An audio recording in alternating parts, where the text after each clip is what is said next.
Watch this. Your multi-ball training might actually be destroying your student's technique, and Coach Sun shows exactly why speed kills form. In this lesson, I'm sharing over a decade of multi-ball feeding experience, from my years as a player through my coaching career. If you followed along, you'll notice many of our training plans are built on multi-ball drills. This is actually one of the key reasons Chinese table tennis has stayed dominant. We use multi-ball to accumulate massive training volume and to simulate match situations. Whether you're feeding balls for a friend or coaching at any level, multi-ball delivery must be precise and deliberate. If your rhythm or placement is off, you're building bad habits. Today, I'll break down the system, rhythm, placement, and 3 intensity levels from beginner to competition prep.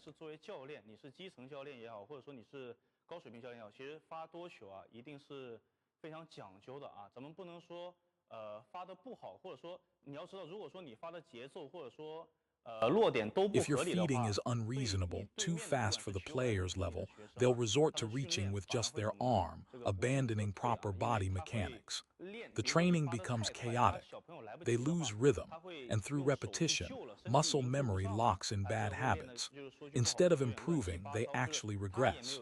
This is especially true for young players who can't keep up with poorly timed feeds.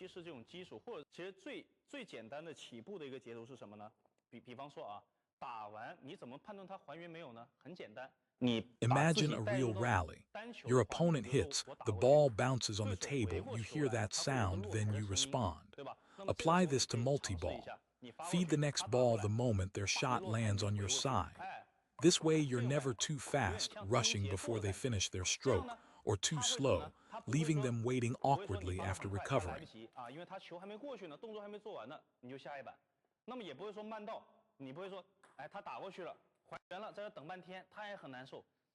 This is a common problem for beginners at feeding multi-ball, including many introductory level coaches.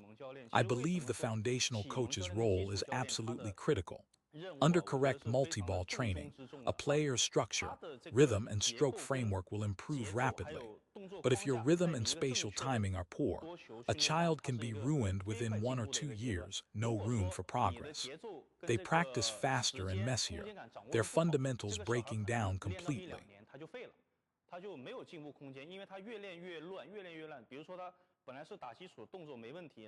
Multi-ball trains one rhythm, then they return to single ball and can't find their timing, trapped in an endless cycle with no improvement. Here's a tip for teaching beginners. Let them find the contact point themselves.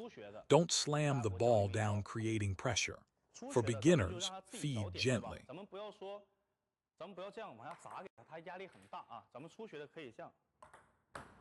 Start by bouncing the ball gently across, no pressure. Once they find the contact point and settle into a rhythm, you can gradually increase pace. Notice this detail. All my feeds happen in front of my body. I never pull my hand back. This follows the triangle theory. It applies to multi-ball feeding just as it does to your strokes. If you feed with bad form, it will eventually corrupt your own muscle memory. Don't let multi-ball practice ruin your technique. Pay attention to every detail.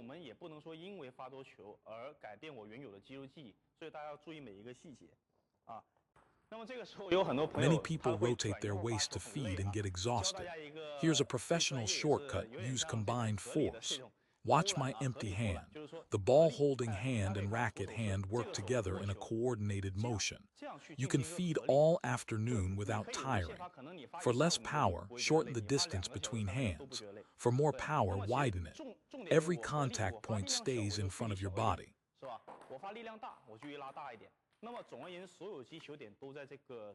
Right in the center.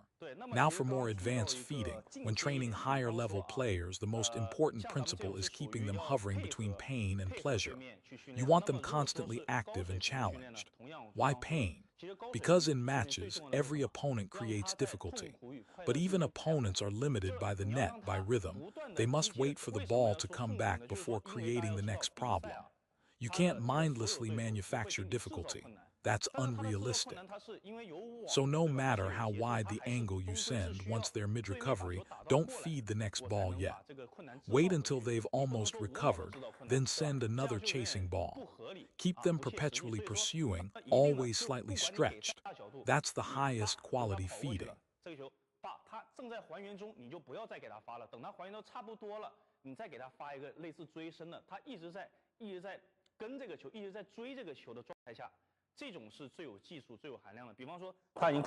Once they've moved wide, I wait, then feed the next ball.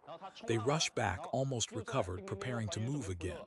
Once you've mastered the hand technique, put all your attention on watching your player. For example, mixing long and short. They attack a deep ball, recover, then I give a short one. Sometimes they barely reach it, that's fine. This pushes their potential. But don't exaggerate it, too random becomes chaotic and unproductive.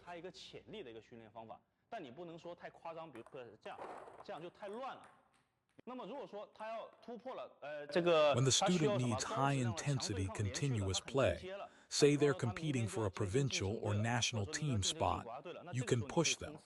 Have them loop continuously with full power at the second contact point. The second point has less margin for error, so we can only strengthen it through multi-ball training.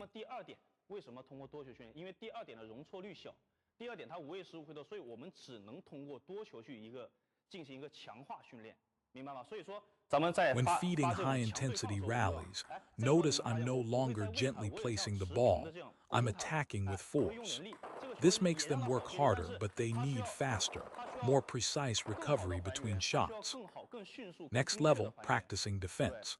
When feeding loops for block training, technique matters. Some feeders loop wildly, you can train quick reactions that way, but when first building defensive volume, remember, multi-ball is about accumulating repetitions, transforming quantity into quality. So feed with medium, consistent force, a steady, unified power level. Aim right at center. Don't feed erratically, that disrupts their muscle memory. Even some national team members feed this way.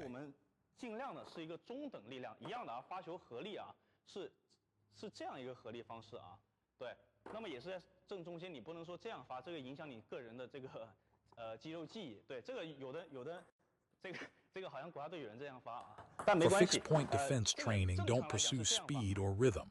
Let them focus on feeling their blocking framework. Feed gently.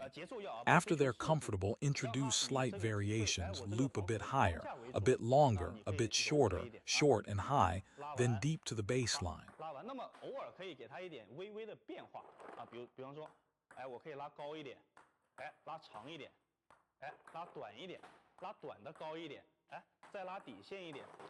You can introduce subtle variations. If looping to the full table, maintain a similar rhythm. Let them constantly find their defensive footwork and contact point. My rhythm changes are designed to disrupt their timing. If they can adapt to reasonable rhythm variations during training, their defense will improve through this multi-ball method. Now, another topic. Everyone knows the Chinese national team is famous for single-shot forehand quality and movement. The most classic drill is two-point backspin for forehand power loops. Rhythm is crucial here. Let me show a common mistake. Feeding the next ball before your player has recovered, just burying your head in feeding without watching. I understand why you haven't yet learned to feed accurately without looking at your own racket. That takes time. So let me teach the simplest method.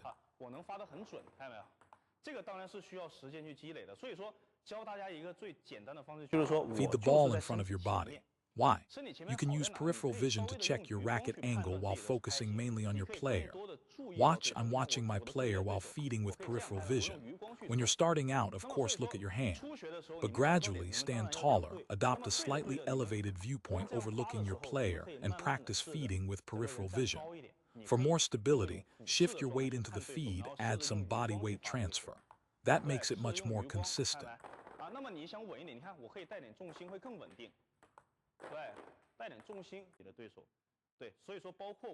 Every top player, including world champions, possesses multi-ball feeding ability. Developing this skill from beginner level takes time. If you haven't started yet, begin accumulating this ability now. Once you master multi-ball feeding rhythm, you'll instinctively understand how to make opponents uncomfortable in matches. You'll have that feel, that internal sense of timing and control.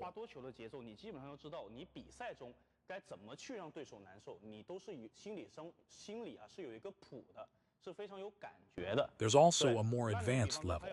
Multi-ball has 3 stages: basic, advanced, and what I call maximum intensity. That third stage pushes students to their absolute limit, extreme full table movement. Think of the old Chinese national team or Korea's Ryu Seung-min running between 2 tables for footwork. At this level, they can barely reach the ball, just touching it is an achievement.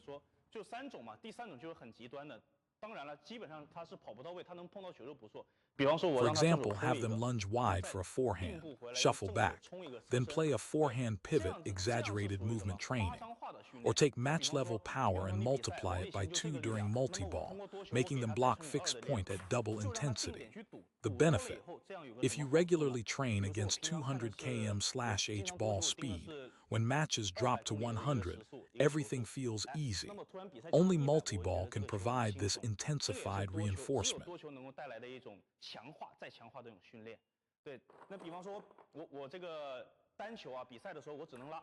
In multi-ball, I can push to 200, 300, even 400 intensity.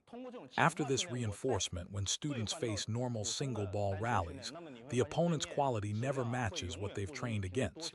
Psychologically, everything feels relaxed, no pressure. They've seen it all.